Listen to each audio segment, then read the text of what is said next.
ఉల్లిపాయలు చిన్న చిన్న ముక్కలు కోసి పెట్టుకోవాలి. టమాటాలు చిన్న చిన్న ముక్కలు కోసి పెట్టుకోవాలి. చికెన్ నీట్గా కడిగి పెట్టుకున్న తర్వాత కొంచెం నూనె వేసుకోవాలి, పసుపు వేసుకోవాలి, ఇంట్లో చేసుకున్న అల్లం పేస్ట్ వేసుకోవాలి,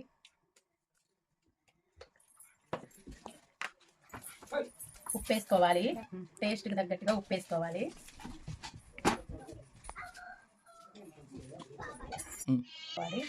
టేస్ట్కి తగ్గట్టుగా కారం వేసుకోవాలి.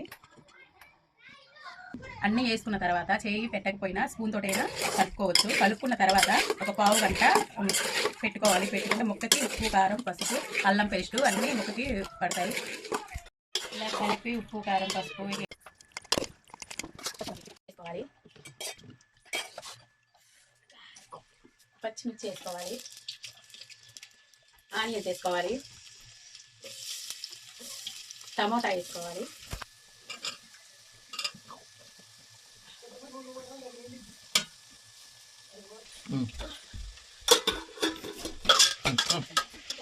ఇలాగా మధ్య మధ్యలో కలుపుకుంటా ఉండాలి. మాడిపోకుండా ఇలా మధ్య మధ్యలో కలుపుకుంటా ఉండాలి. ముందుగా కలిపి పెట్టుకున్న చికెను దీంట్లో వేసుకోవాలి.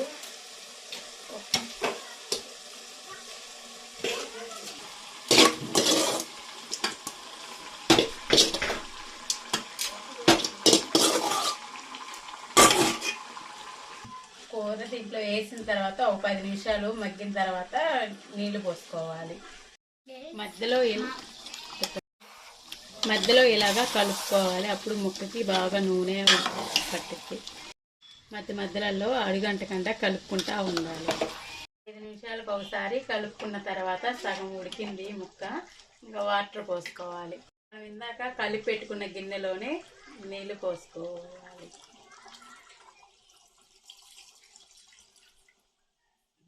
పోసుకున్న తర్వాత ఇలా కలుపుకోవాలి. లైట్గా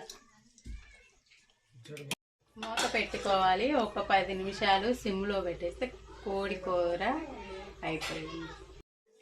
నీళ్ళు పోసుకున్న తర్వాత ఇంట్లో చేసుకున్న మసాలా పొడి వేసుకోవాలి.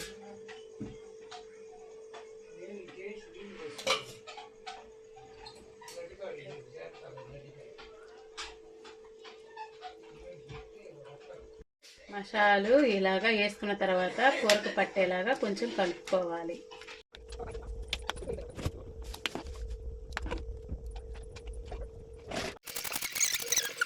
రెడీ అయిపోయామండి.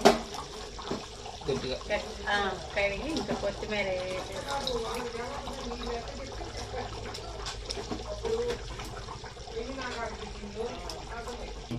కూర చూడండి ఎలా ఉందో చూస్తుండే మీరు కూడా ఒకసారి ఇలా ట్రై చేయండి. కూర అయిపోయింది చూడండి ఎలా ఉందో చూస్తుంటేనే నోరు ఊరిపోతుంది. మీరు కూడా ఒకసారి ట్రై చేయండి.